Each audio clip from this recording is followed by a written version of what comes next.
For more punishment, I see. This is pretty brief. It happened in the 1920s in Ireland. There were two women. They were neighbors. Mary and Moira were their names. They were widows. Their husbands were killed in the Great War, the First World War, and they shared a common field. And they planted it together. They planted potatoes. That's all they had. They planted potatoes. They sold potatoes. They ate potatoes. That's pretty much what they had, potatoes. And one day, Mary and Moira, they were working in the field, and they were planting. They were on their hands and knees, and they were working their way up towards a stone wall that bordered the lane there. Can you see that? Stone wall, lane, and they're kind of working down their hedgerow. And they're talking, they're chatting away. They're a couple of rascals. They always chatted about stuff. And on this particular day, they happened to get onto the subject of penises. They were just talking about penises. How much they missed penises, and what a lovely thing a penis was, and and on. It was just penises and penises. And they were just laughing and laughing and laughing. And because of it, they hadn't noticed who was coming down the lane but Father Peter O'Connell. And they didn't notice that he was standing actually right in front of them now. And he said, "Well, good morning, ladies." And they looked up and go, "Oh my God." And they had no idea he was there. And they were embarrassed. And their embarrassment confused their words. And together, at the same moment, they both looked at him and said, "Good morning, Father Penis." No. Good morning, Father Peter. Good morning, Father Peter. "I heard what you two said. Not only that, I've been listening to your confessions for years. And it's time the two of you learned a lesson. If it's penises you want, it's penises you're going to be getting." And they watched as the priest raised his hand over the field. And he said, "I pray, Lord Almighty Father in heaven, that from this day forward, this field never produce another potato, that it grow nothing but penises." And they said, "Father, no! Don't curse the field, please!" Oh, but his mind was made up, and down the lane he went kind of thundering away, And they didn't know what to think. But every day they would kind of go out and they would look.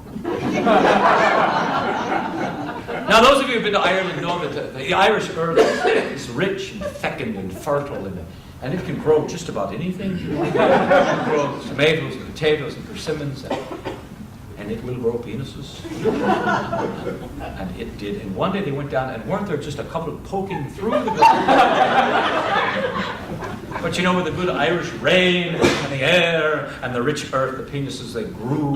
There was quite a variety that Mary and Moira had. There were some short, squat ones there, some medium size. There was a row of rather large ones in the back that would sway back and forth. But it's funny to us, but they were pulling their hair out. They didn't know. They were going to be destitute. They had no potatoes to sell. They were like, what are we going to do? And the very day that they were just beside themselves, they happened to look down the lane, and who should they see but the one man who might be able to shed some insight in this situation. It was Peddler Tim. And Peddler Tim was a bit of a man of the world, for he peddled a 5-county region round, you understand. And he came, and there was his donkey and the cart that the donkey pulled with the goods piled high, and he did what he always did. He came down the lane, and he tied off the donkey there to the tree, and he packed his pipe, and he walked across the lane, and he said, "Well, good afternoon, Mary and Moira. How are you today, and how are the potatoes growing?" "Oh, you're not growing potatoes this year, are you?" "Is that a penis for you?" "Looks healthy." "What do you plan to do with it?" "We don't know what to do with it, Tim. Priest, they curse the field, and we'll be destitute. We have no potatoes to eat, potatoes to sell. We don't know what to do." And he said, "Well, now, wait a minute, ladies, wait. If there's one thing that my trade as a peddler has taught me over time, is that there is a market in this world for just about everything. It might take a while to find the market for that, but I tell you what, how about if I take a few of those on consignment, and I'll see if I can't make a few sales." I said, "Tim, we would be so grateful." So he pulled a few out, he packed a few off, you see. Some he was able to they put them in little socks. Some they had to roll up in a napkin. And some didn't have to cut a tablecloth in two to wrap up those. But Tim was a good peddler. He packed him up and he went on his way. And then whenever he came to a square, a fair, a crossroads, a marketplace, he'd spread out his wares. Pots and pans for sale, knives and needles, ribbons and bows, penises on sale today, penises here. There was quite a bit of interest, but really no sales until one day. It was the time for him to pack up. Most of the people had gone home to supper. But as Tim was about to pack up, he heard a voice from the shadows back there, and the voice said, "Oh, Peddler Tim, I'm wondering, how much would that penis cost there, the one in the corner there, that large one there?" And he turned, and didn't he see Mother Superior? And she said, "I've heard of penises, I've never had one, but I hear they can be a splendid thing, and I just thought I might try." Well, Mother Superior, you see, a penis of that quality and size would fetch a fair price anywhere, but I'll tell you what I'm going to do. I'm going to give you it for half price if you're satisfied with the merchandise, if you wouldn't mind passing the word along to some of your colleagues, you see. And she said, "Tim, I'd be happy to do that if I'm satisfied." Well, that's good. And he sold it to her, and she took it, and then she said, "Tim, I've never had one before. Does it come with a little booklet or something?" Instruction manual. Well, Mother Superior, is nothing easier to operate than one of those. A couple of things you might want to do. Keep it in a safe place. Put it in a little box or something, Keep it away from dogs and cats, They'll show it, they'll bury it, they'll hide it, Now, when you want to use it, Mother Superior, just find a comfortable place, lay down, and have the penis box, and you just cry out, "Go, penis, go." You just say, "Go, penis, go." You want to try that? Go, penis, go. Quite an experience here, Tom. And she took it home, and didn't she have a lovely evening that night? And she awoke energized and happy, and she went off to do great works of Christian charity. And sick, And after about a week, she decided to spread the word, and within about 5 months' time, you see, Mary and Moira were making more money selling penises to the nuns of Ireland than they would have made in a lifetime selling potatoes and eating potatoes. And the thing was, the nuns were so happy, they were energized, and they went off to do great works of Christian charity for the sick and the poor. And their work was so wonderful that even Father Peter O'Connell at times would remark on it in his sermons. He'd say, "See what happens when we renounce the sins of the flesh and turn ourselves completely to the Father in heaven." And of course, the exact opposite was true, but the Lord was being served, and everything was going along swimming.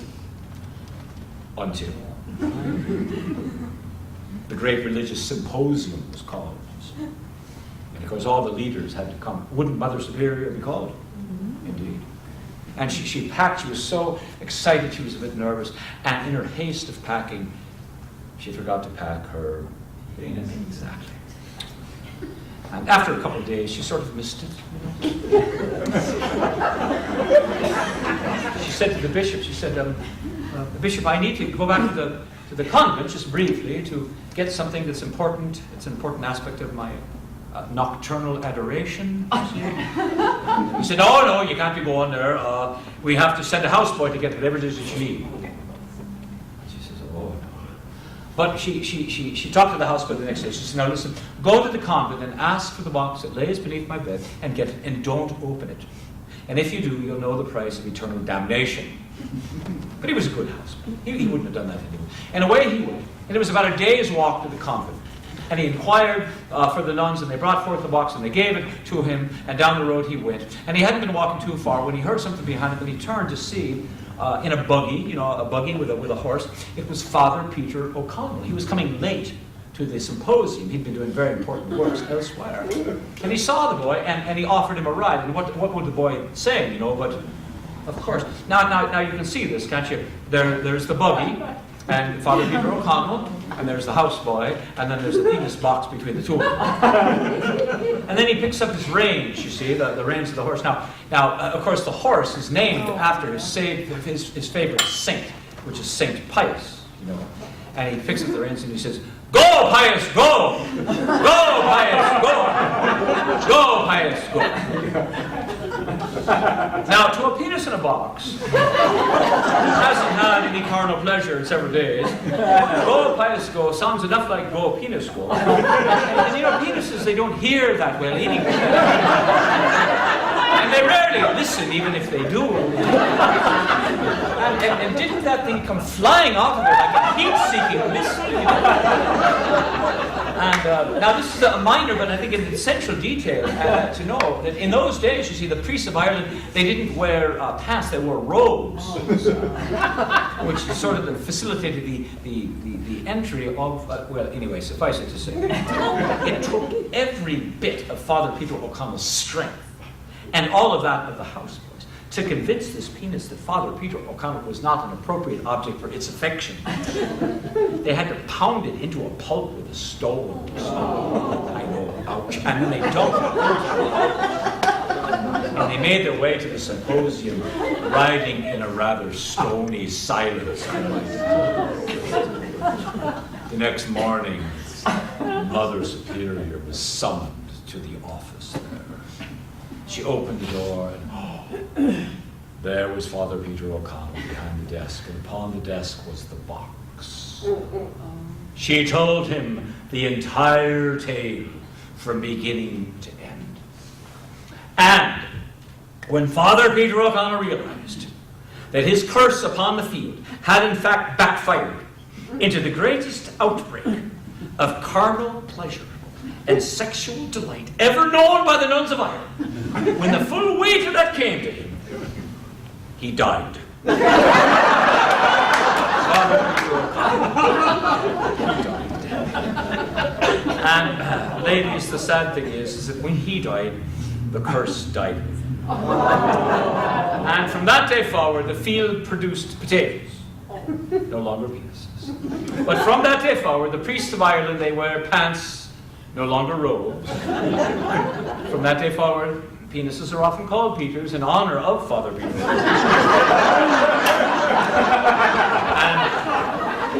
I want to let you know that Peddler Tim, who was the man who entrusted me with this tale, wanted me to ensure all of you it happened exactly that way. And if we can't trust Peddler Tim, who can we trust? And that's the tale.